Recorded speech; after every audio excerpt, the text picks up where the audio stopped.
Meu Deus, olhe só a objetividade do livro do Eclesiástico.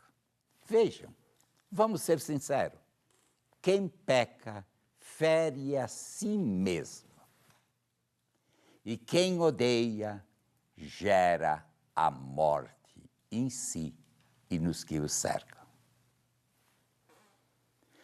Poxa, todos queremos amar, sermos amados, queremos ser felizes, queremos ter a posse da vida, só que pelo caminho do pecado.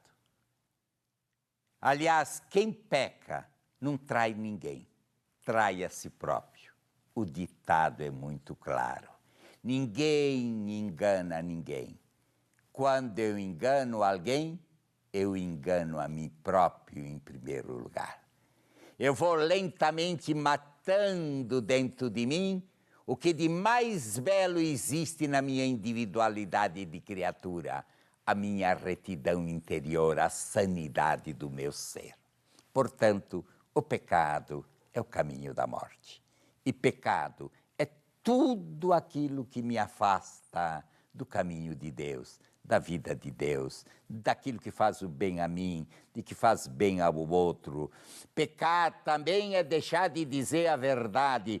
Peca aquele que sabe o caminho certo e não indica. Peca também aquele que não corrige.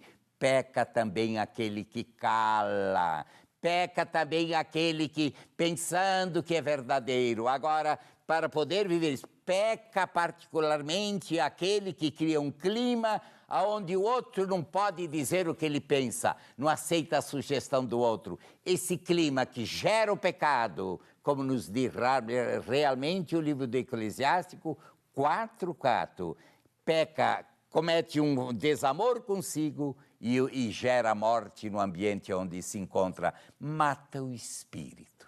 Portanto, é aquilo que nós já repetimos tantas vezes, não há o que negar, não existe, eu não posso ser bom e mau ao meu tempo.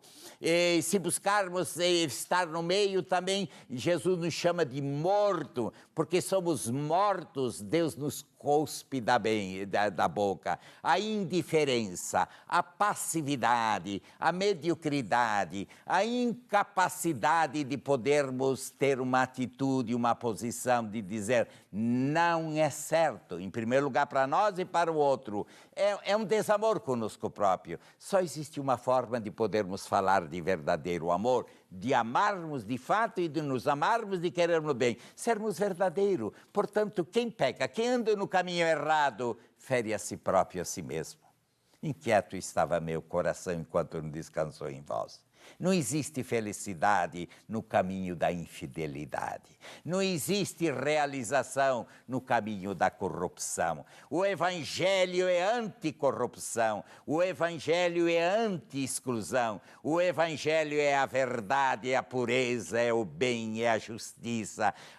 Sermos verdadeiros. Portanto, o caminho do bem, o caminho que se chama Jesus, é o parâmetro da nossa existência. O cristianismo não é um código de doutrinas. O cristianismo não é pura e simplesmente a melhor e a maior das mensagens que nós temos no mundo. O cristianismo é uma relação de fidelidade entre Deus e o homem e do homem com Deus. Isto é o cristianismo.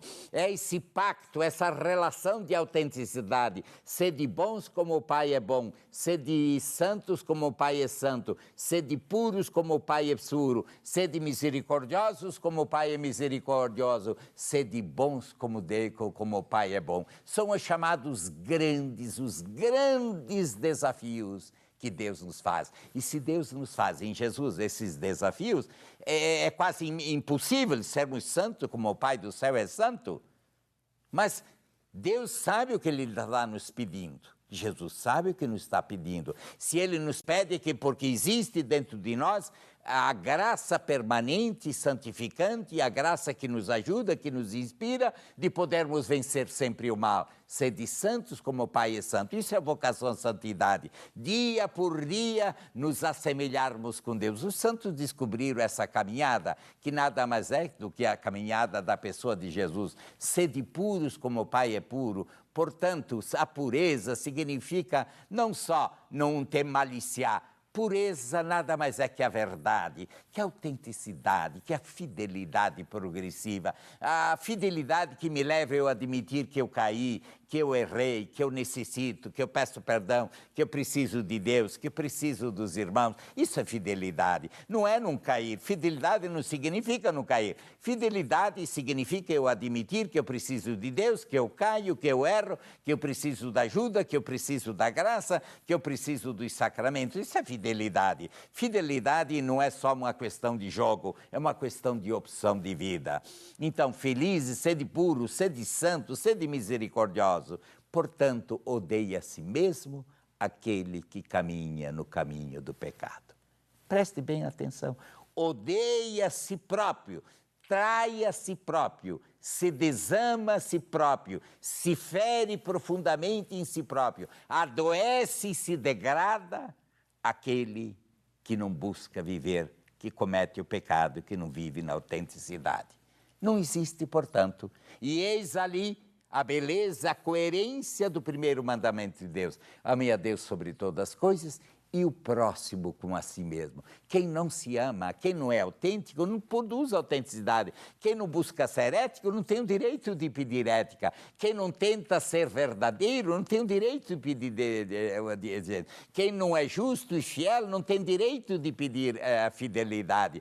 Não podemos corrigir o outro com as mãos sujas. Todos caímos, todos somos pecadores, mas temos que realmente ser testemunhas. E hoje é um cansaço da palavra e é um desejo do testemunho. Por isso, quem peca, fere a si próprio, degrada-se, corrompe-se, perde sua dignidade, se diminui, se existe essa palavra, se desama, se degrada, se diminui, perde a sua referência maior na vida. Pecado é veneno contra o ser da dignidade humana. É o antídoto da graça. Corrompe a si próprio, corrompe o outro e corrompe a vida. E na medida que hoje se estuda profundamente, cada vez mais o ser humano percebe, cada vez mais a ciência constata, a própria medicina percebe que muitas das enfermidades humanas vêm fruto como remorso de uma vida corrompida, de uma vida inautêntica, de uma vida falsa, gestando um desequilíbrio do coração humano. Portanto, meu irmão, minha irmã, vamos revisar nossa vida. Vamos ver em que caminho estamos. Vamos romper com o pecado. E pecado é tudo aquilo que fere o nosso íntimo. Fazer silêncio e ouvir a voz de Deus dizendo: volte para o caminho de Deus, volte para o ético, volte para a justiça, volte para os teus compromissos, volte para Jesus, confronte-te com Jesus, abrace o caminho do bem, porque do contrário, tu arruinarás a ti e a todos que se seguem. Ó bom Deus e Pai, obrigado, porque nos ensinas que o pecado nada mais é que veneno no ser da gente, e que degrada a gente e mata os sonhos da vida, da paz e da felicidade. Dê-nos a graça de escolher hoje a opção pelo bem, tirando o pecado e tudo que nos afasta do caminho da vida. Que a tua graça venha sobre nós, em teu nome eterno de Pai, Filho e Espírito Santo. Amém.